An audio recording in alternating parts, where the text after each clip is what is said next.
What's up guys, I'm working on my 05 LLY Duramax, which is behind me with the hood popped.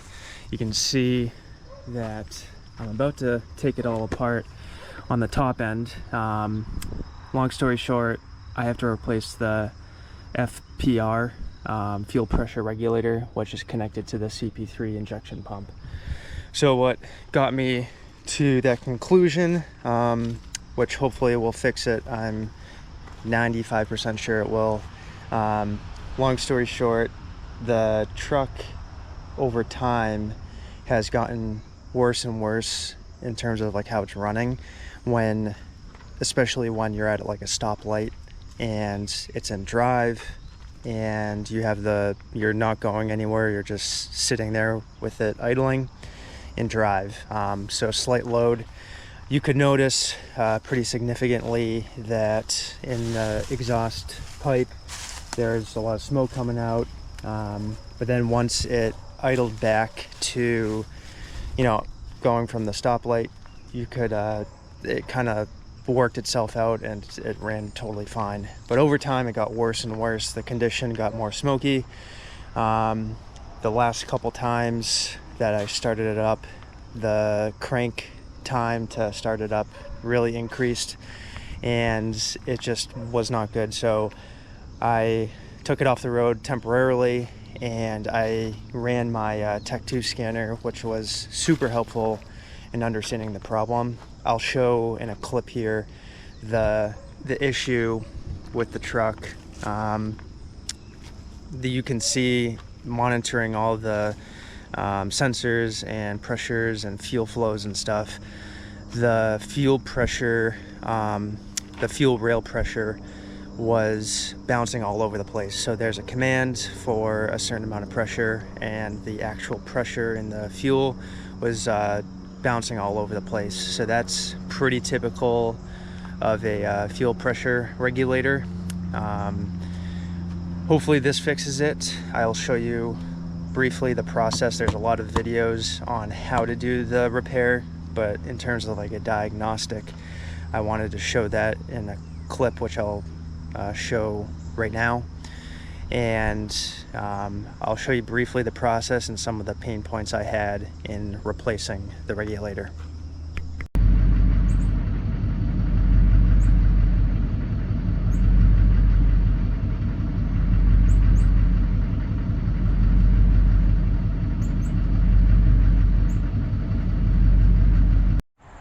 All right, 50% the way done with the job.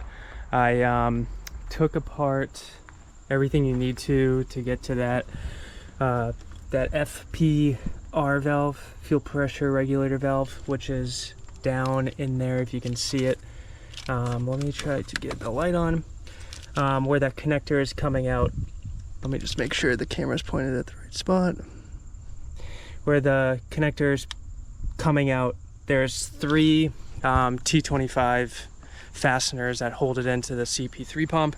So I'm just right now letting them soak in PB Blaster just to have my best chance of getting those bolts out. I've heard people stripping them out, so I don't want to do that. But the hardest part about doing it, getting to that regulator, it wasn't honestly that bad. You just have to be prepared.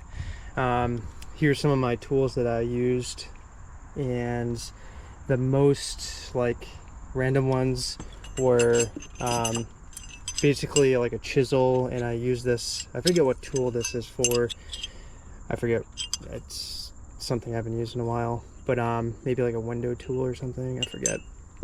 But and this long screwdriver. The main thing was getting the part of the air intake out. This is the tube after the EGR meets the normal air intake. So basically that J-shaped tube connects way down in there where my finger's pointing, and then the air goes into the motor. So that connection where there's these 2 O-rings, this was just a pain to get out, so I had to use like a chisel and screwdriver holding both sides, prying one side at a time out. And then the other one was a similar O-ring situation, but this was on the coolant tube. I don't think I actually had to take this housing, the thermostat housing, which is this. I don't think I had to take it out from this tube, but I was going to do the thermostats anyway while I was here. And the coolant, you have to drain the coolant to do this job anyway, so I figured I might as well do it while I'm here. So that was just another pain, just had to pry it out. But eventually comes out. You can see down here is a fuel line that's disconnected. I tried to test fit my tool in there to get the T25 bit into those 3 fastener locations, and it's just a pain without moving that fuel line. There's nothing that spilled out of the fuel line. I don't know if that's supposed to be the case, but maybe because it's starving for fuel to start, because it's getting harder to start, maybe, you know, that's a telltale sign. I don't know. I'm not sure exactly what that exact fuel line does. It almost looks like a return to me because it's small, but yeah, so that is basically it for the teardown. I'm just letting that soak in PP Blaster, and then I'll put it together. I guess one more note is the AC compressor. You don't have to take apart the hoses. You just have to, you know, you can take out the mounting bolts and flip it over, which makes it a lot nicer. So I will bring it back when I put it all back together. I'll do it like a startup and see if it fixes it. All right, it's a few days later since I've worked on this. I took it all apart. Took about 4 hours. I was really taking my time. Probably would take about 3 just to take it apart for like a 3 to 4 for a first timer. And just based on what I learned, I just put in the new FPR, which is down there, the light shining on it. It has that open connector right there. And there's 3 mounting bolts, which are the T25s, and 2 of them you can see, and then there's one that's down there under the FPR that is blind. So you had to do that operation blind. You had to feel around with it using your T25 and an extension. I have these small extensions, so I had 2 of the small extensions on with this T25 bit to get to the bottom fastener, and then for those other 2 fasteners that are exposed, I just had to use one of those extensions. So just a couple quick notes that helped me. Well, first, down in the valley, it's really deep down there, and I dropped tools and bits and stuff a few times down there, so one of the most handy things to have is this extractor, this magnet to extract the stuff out. Another thing is, again, this long screwdriver, because you can see the body, at least for my tool, the body of the T25, this width, you kind of have to go into the bolt or the fastener at an angle because this body is pretty wide. If the skinny part was longer, if you had a tool like that, that would be much better, but I don't, so I had to go to angle. And with that, you want to make sure you're biting all the way into the T25 bit. So if you like get it in there, you feel it go all the way in, or if you want to just tap it with a hammer or something small because it's so tight in there, definitely do that. And then get a torque wrench.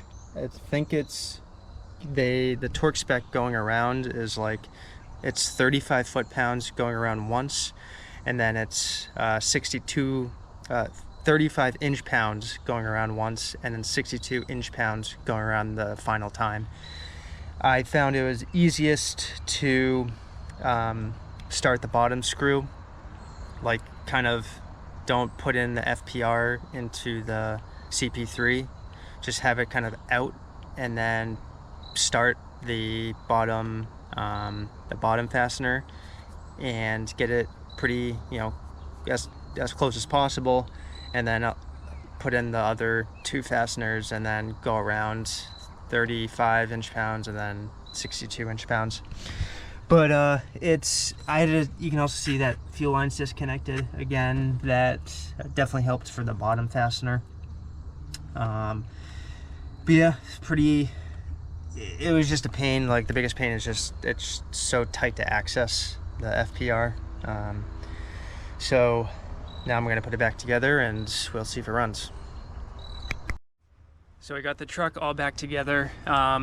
I'll just point out some challenges that I had getting it back together. It was definitely easier than taking it all apart. So the first thing is make sure you get a gasket kit, which I did not mention before. So when you take apart this intake tube above the EGR plate, I guess you call it, down there, there's a couple metal gaskets. There's a metal gasket between this intake tube and the J-pipe. That J-pipe goes down into the Y-bridge, and there's 2 O-rings at that attachment point down there. And then there's an O-ring between the thermostat housing and this coolant tube. So those 3 total O-rings and these 3 metal gaskets. I think that's it, but they come as a kit. You can get the whole kit. I got it off Amazon, and seems to have worked. So I guess the other thing is getting the J tube into the Y bridge was a bit of a challenge. Like, just pushing on it did not give enough leverage, so I ended up using a crowbar between that J tube and this coolant pipe, which goes to which goes right here. I lightly use the crowbar as a leverage point against that metal tube, and that was enough to push in the J-pipe. But other than that, it was pretty standard. The FPR is just small and the fasteners are small, just tight. That was kind of annoying, but other than that, it went together all right. It just takes time. But when I put it back together, started the truck, I actually had to use my special trick, which I found, because we disconnected the fuel lines at the CP3. There's air introduced there, which is after the this primer. So I tried to crank it a couple times, didn't work. Primed this again just in case, cranked it, didn't work. So what I do, which I don't know if this is proper or not, but I found it online. You can use your blower on your shop vac and put it against the, right into the gas fill area, and you want to make sure it's like a tight seal. So it was just me working on it, putting it together. So I put my tube, which happened to fit like right, the diameter is correct to fit right onto that fill area, and then I had a piece of plywood leaning down on the tube of the shop vac, which was enough to get it to rev up when I started it. So it was a good seal. You want a lot of, the pressure really working on the gas tank, and then you crank it over, and it took a couple more times, but it started up. So the result of the changing the FPR was good and bad. What I'm trying to say, the pressure, the fuel rail pressure was good. So the command versus the actual pressure was in line. So they're basically exactly the same, which before they were not. So especially when I was in drive, with the vehicle at 0 miles per hour, stopped. When I was running really rough, the fuel rail pressure was just bouncing all over the place. And so since replacing this FPR, it is consistent, but it still runs the same. So, which was interesting. So I looked more at my Tech 2 scanner, and before the before taking apart and replacing the FPR, I saw the injector balance rates, and one of them in particular, injector number 4, was like over 10, and the other ones were a little bit high in positive and negative directions, like +6, -6, +5, -5, whatever. And I think there's one like +8 as well. But I thought that was due to the FPR, but it seems like the root cause of this whole issue with it running rough, I think, is that one particular injector that's like a +10. It went up to, like, when you put it in drive, it goes to like +15. It's really bad. So I think the root cause is that one injector number 4, and the other injector rates that are high are, the way the system works, they're compensating for that one bad injector.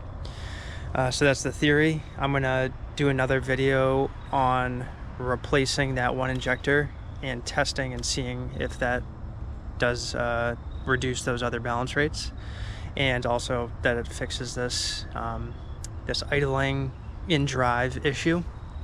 So I think what ultimately the summary is here is the one injector is bad, and that caused the 20-year-old FPR, which is probably on its way out, to bounce all around in pressure. I thought that was the root cause, but I think theoretically that it's that one injector. So I replaced the FPR, which it probably needed anyway, but I still have the issue. Luckily, replacing this one injector, since it's an LLY, I can do it pretty quickly. It's not a big deal like the LB7s. So I'm going to make another video to confirm this theory, and we'll go from there. So thanks for watching, and let me know if you have any questions.